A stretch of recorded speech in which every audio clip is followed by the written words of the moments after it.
Hey man, I want to walk you through the steps that we use to successfully turn relationships around. Relationships just like yours. No matter if you're just looking to try to take a good relationship and make it great, or if you're things aren't going very well, things very strained, stressful at home, or maybe you're separated. Maybe divorce papers have already been filled out. Whatever your situation, if if you're tired of struggling, ready for something better, this is for you. So I want to start with a little history lesson. Just give a little bit of background about how you got to where you are and why things are so hard. Let's start at the beginning. And I mean, way back at the beginning. Chapter one, Genesis, God creates the world. Chapter two, God takes a little break, and then he creates man. Then he creates Eve, right? Genesis 2:18 says, "Then the Lord said, it is not good for man. It's not good that the man should be alone. I will make him a helper fit for him." So right from the beginning, right after God made Adam, of course, Adam named all the animals. He got to see all the animals. He is given the job to tend to the garden. God says, it's not good for you to be alone. I'm going to make you a helper. Just a few verses later, Genesis 23 to 25, then man said, so this is after Eve's created, right? This at last is bone of my bone and flesh of my flesh, right? He had seen all the animals and none of them were quite like him. It's probably a pretty lonely place to know that you're the only one. So he's, I think, really excited here. At last, someone like me. She shall be called woman because she was taken out of man. Therefore, a man shall leave his father and his mother, hold fast to his wife, and they shall become one flesh. And the man and his wife were both naked, were not ashamed. So it started out pretty good, right? Naked, not ashamed, hanging out in the garden. Next chapter. So why is it so hard? Genesis chapter 3, verse 9 through 12. But the Lord God called to the man and said to him, so this is after Eve partook of the apple. She gave it to Adam. He partook as well. And they're hiding from God. Just chapter 2, right? Didn't take very long. But the Lord called to the man. Who took the apple first? It was Eve.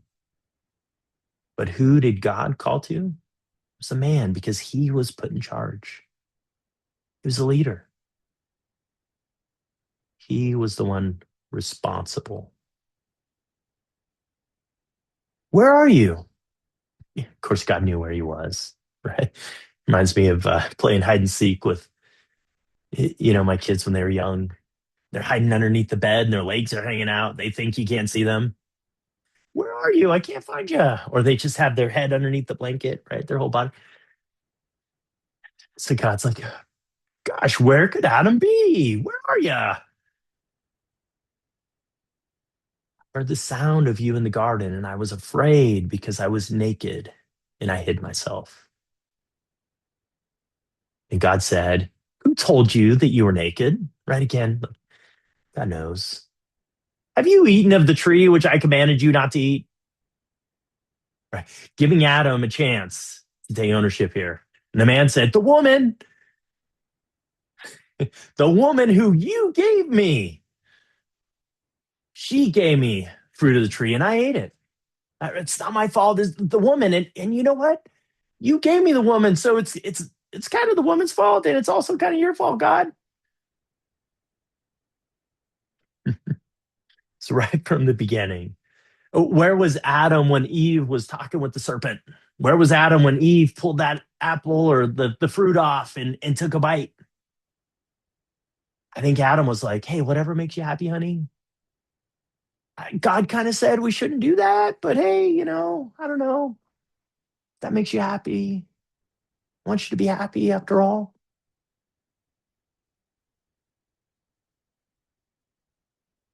And then he throws her under the bus. Oh, it's her fault. I was just kind of standing over there. Genesis 3:16. This is in the New Living Translation. Why is it so hard? This is after the fall, and God's like, hey, Eve, man, childbirth's gonna be really hard for you now. Verse 16 says, and you will desire to control your husband, but he will rule over you. So, right there from the beginning, Genesis chapter 3, it's set up to where there's going to be contention between the man and the woman. Why is it so hard? We are sinners living in a fallen world. Now, maybe something that brings you a little bit of purpose to the suffering, to the struggling, to the hardships that you've gone through. Here's what Billy Graham said about marriage. Marriage is the anvil that God puts a man upon and beats the pants off of him. Did you go into marriage knowing that? Did you go into marriage thinking, this is going to be really hard, but hey, at least I'm going to get my pants beaten off? Part of the refining process. The refinement is painful sometimes. But I believe this is one of the purposes of marriage. If you're going to build a great marriage, if you're going to build a relationship that's going to last and you guys are going to be more than just roommates with rings, it's going to require both of you to become better versions of yourself. It's going to require some hard work. It's going to require some trials and hardships. That's one of the reasons why the marriage covenant is till death do us part, because God knew if it was going to be easy for us to get out, we would. Marriage is way too hard. Way too hard that if we had if it was like, until things get hard, then you can get a divorce. Until she's not happy anymore. Until, no, it's until death do us part. Through sickness, through health, through good and bad. Because if we give up, we miss out on that opportunity to be refined.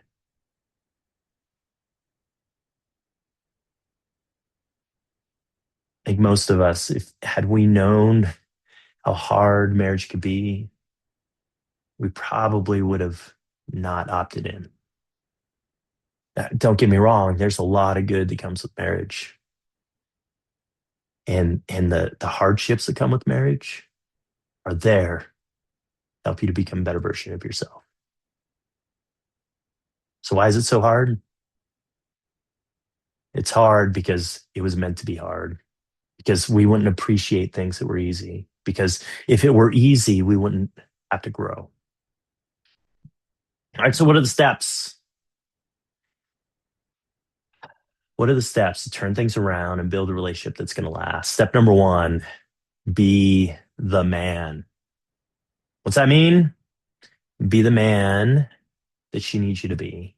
Be the man, if you've got sons, be the man that you want your sons to grow up to become. If you've got daughters, be the man that you would want your daughter to grow up and marry. Ask yourself, would I want my daughter to marry me?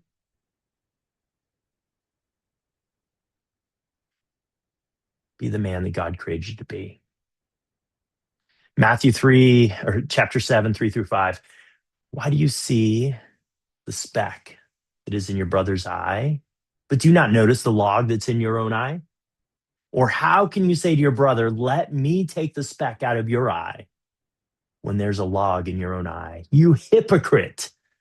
First, take the log out of your own eye, and then you will see clearly to take the speck out of your brother's eye. Step number 1 is all about working on you from the inside out to become that man, because we got to start with taking the log out of your eye first. It's not all your fault. I can tell you that 100%. I've never seen a case where it was all one person's fault. If you've gotten a place in your marriage, in your relationship where things aren't going well, it's a combination of things that you've done and haven't done and things that she has done and hasn't done.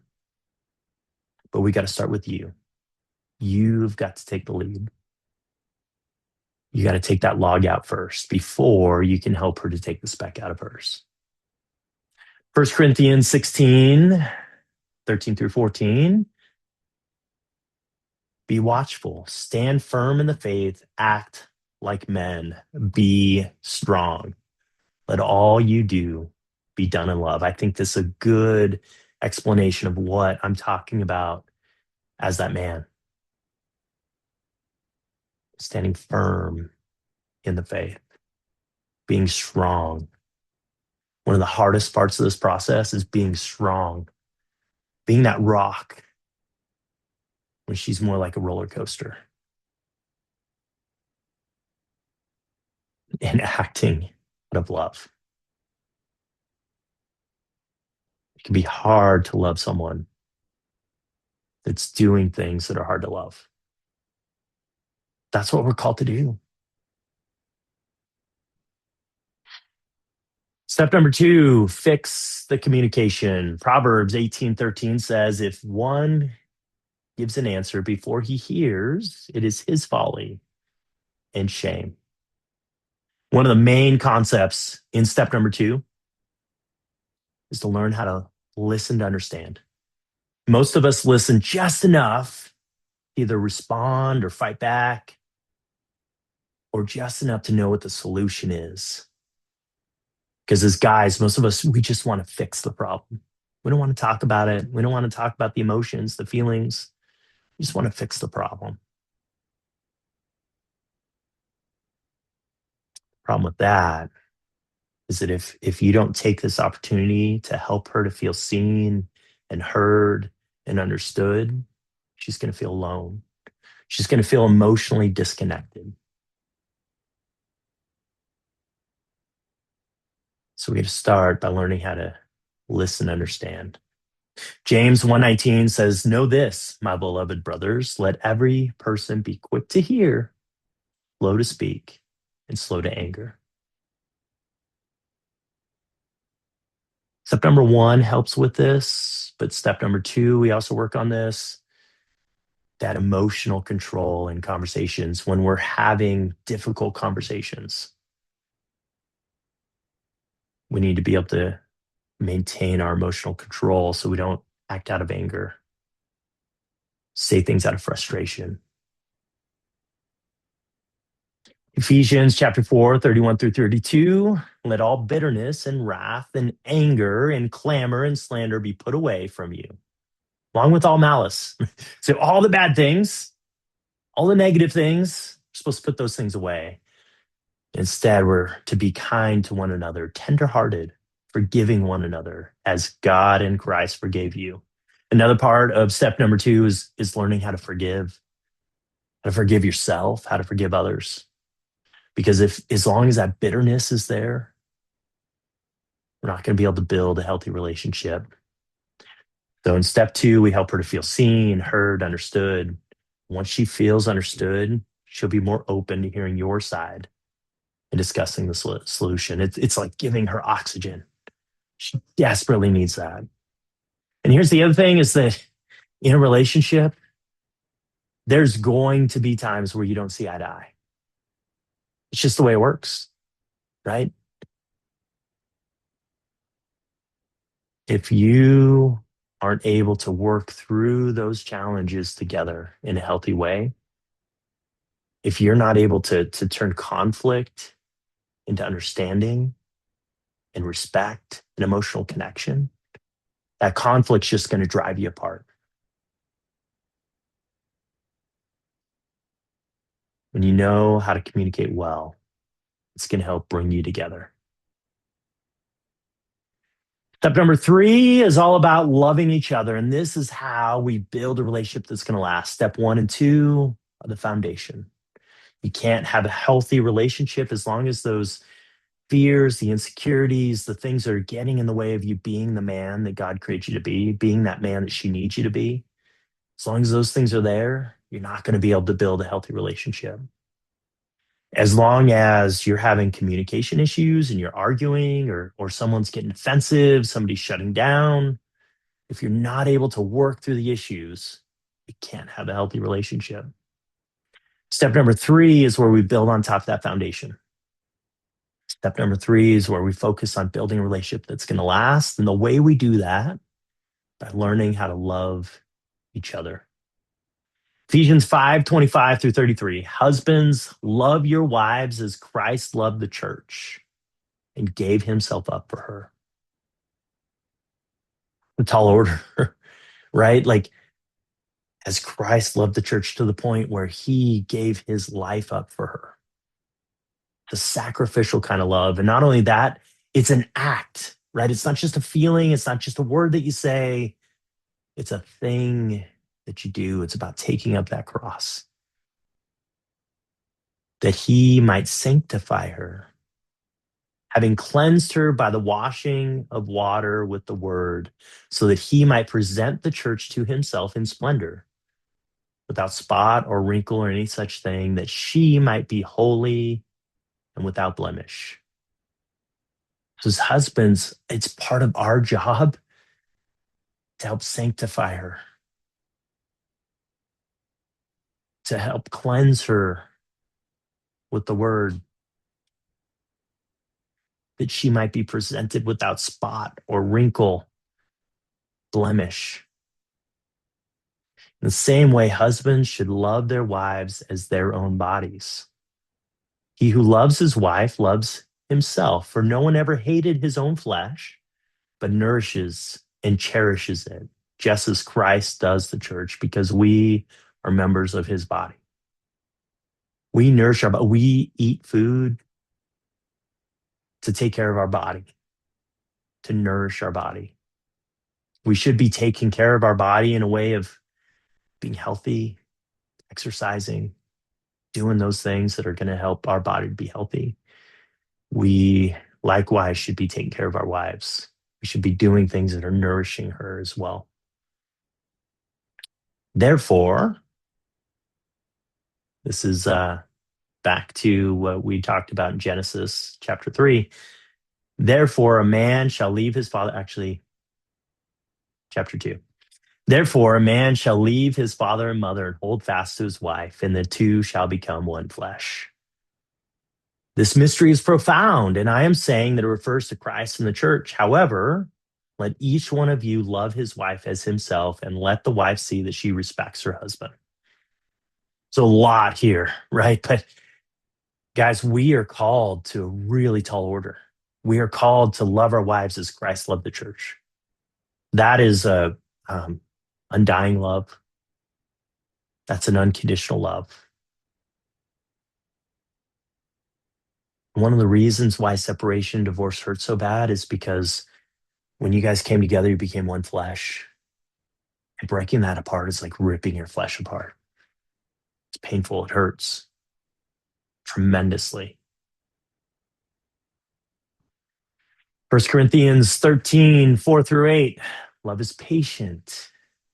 Love is kind. Love does not envy or boast. It is not arrogant or rude. It does not insist on its own way. It is not irritable or resentful. It does not rejoice at wrongdoing, but rejoices with the truth. Love bears all things, believes all things, hopes all things, endures all things. Love never ends. As for prophecies, they will pass away. As for tongues, they will cease. As for knowledge, it will pass away. But love's the thing that never ends. Is this the kind of love that you have for your wife? And man, it's a tall order. Romans 5:8, but God shows his love for us in that while we were still sinners, Christ died for us. Okay, it's not, hey guys, love your wives as long as they love you back, as long as they're respectful to you, as long as they're doing the things that you want them to do, as long as they're lovable. No, God shows his love for us in that while we were still sinners, Christ died for us. Remember, we're to love our wives as Christ loved the church. Christ died for us.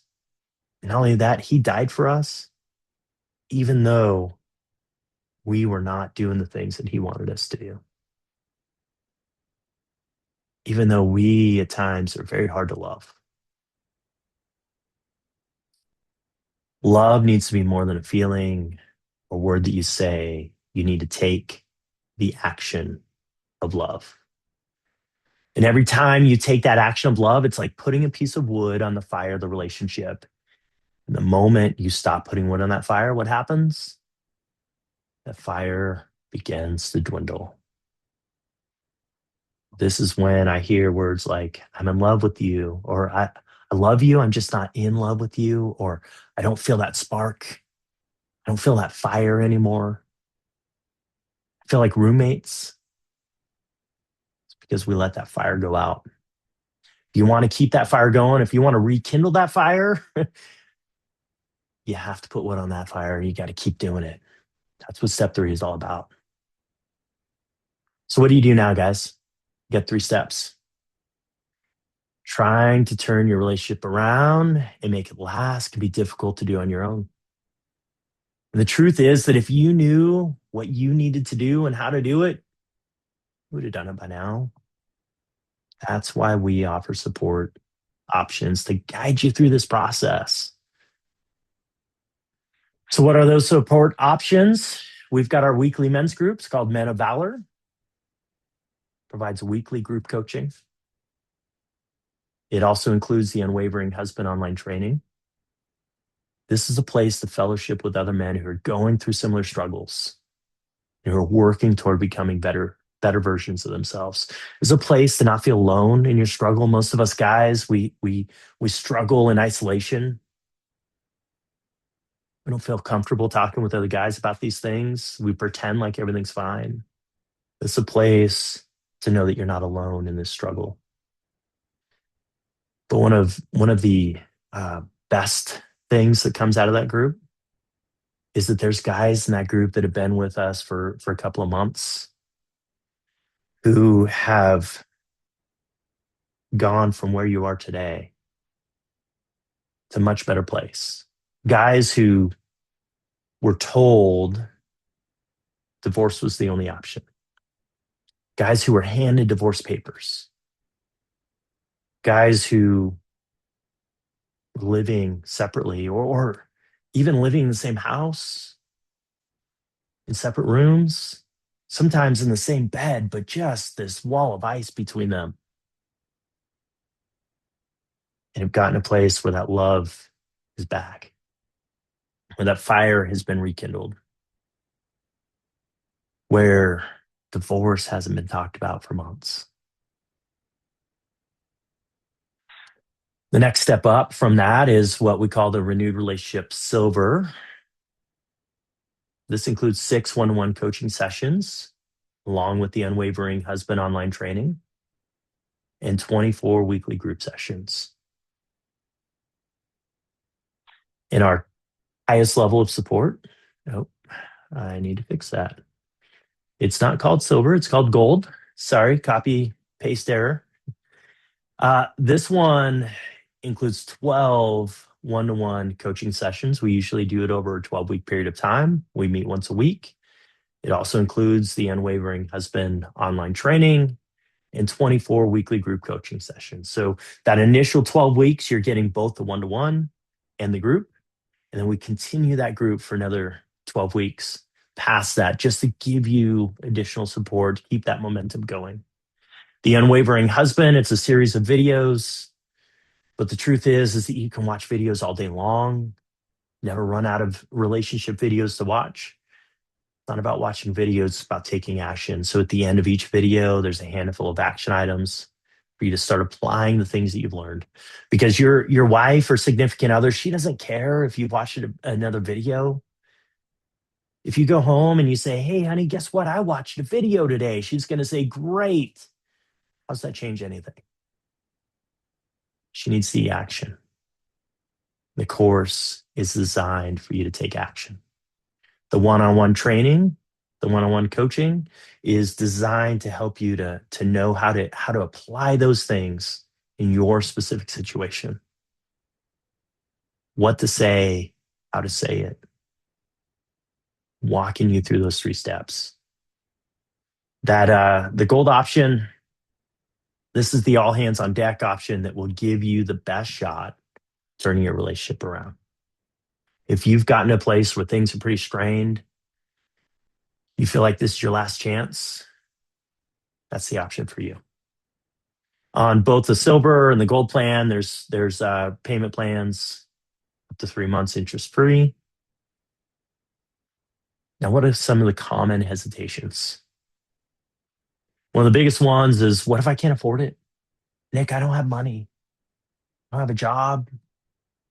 Or, hey, we're getting separated and now I've got an apartment to pay for along with the house. Did I get it? A lot of the guys that I work with, in fact, most of the guys that we work with are not in this great financial position where they've just got extra money laying around. That's why we have arranged different services, fit arranged different budgets. We can talk about that. We can make something work. We also have the interest-free payment plans to help kind of ease that up for you. But the fact is I've got guys who are donating plasma, delivering DoorDash. If you truly want to make it happen, you can find a way. And on the flip side, what do you think the cost of divorce is going to be? Some of the guys I've talked to, in fact, one of the guys who recently started with me, I talked to him right after he talked to his divorce lawyer. And he said, Nick, I know this is going to cost me money, but do you know how much a divorce costs? His lawyer wanted $5,000 up front. And he said it was probably going to cost another $5,000 as they go through the process. But even more than that, what's that emotional cost? Splitting up your family.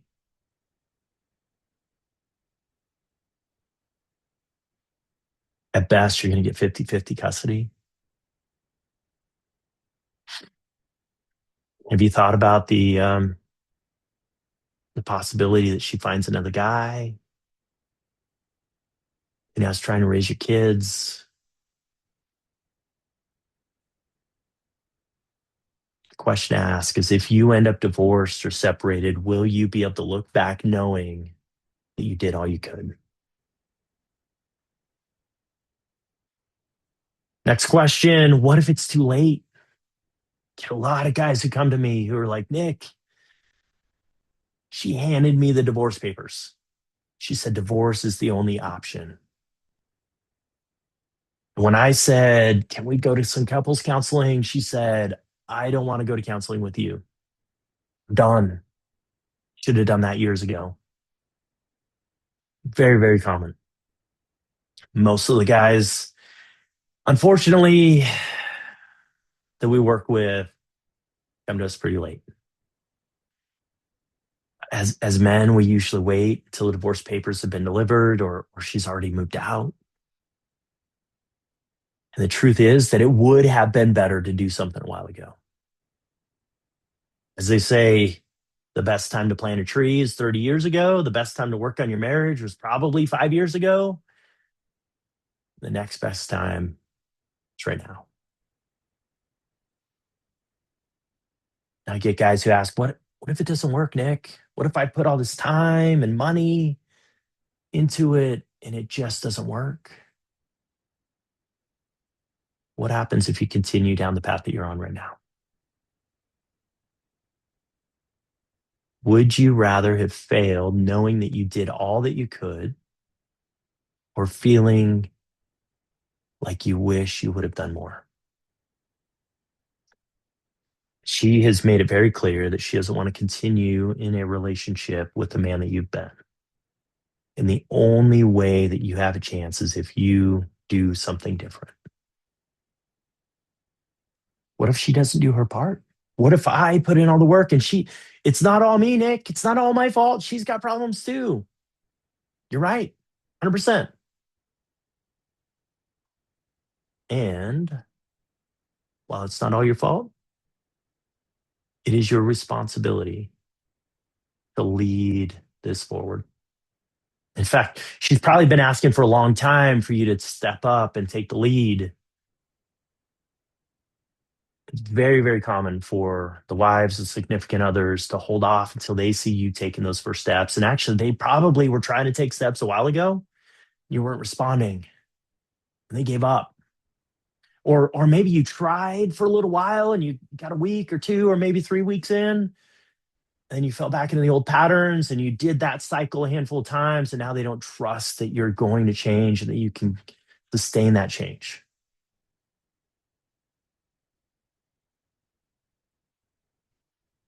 She needs to see you take those steps first. She needs you to take that lead, and then even then, going to take a handful of weeks before she believes that you truly mean it this time. Got a guy that I'm working with right now. Man, it was pretty tough. It was one of those situations where the wife said divorce is the only option. I'm not going to try. I don't want to do couples counseling. Why did you wait so late? It's too late. But he wanted to put that effort in, and weeks went by. It was like 8 weeks, and all the way up until that point she was like, nope, divorce, divorce, divorce. She told the kids, she told the family members, we're getting a divorce. She talked to the tax guy and said, hey, next year we're going to be divorced, and so how's this going to look when we're divorced? Week 8. Week 8, after he just continued working hard on himself, working hard on his communication, showing up in better ways, she finally came to him and said, I'm ready to give this a try.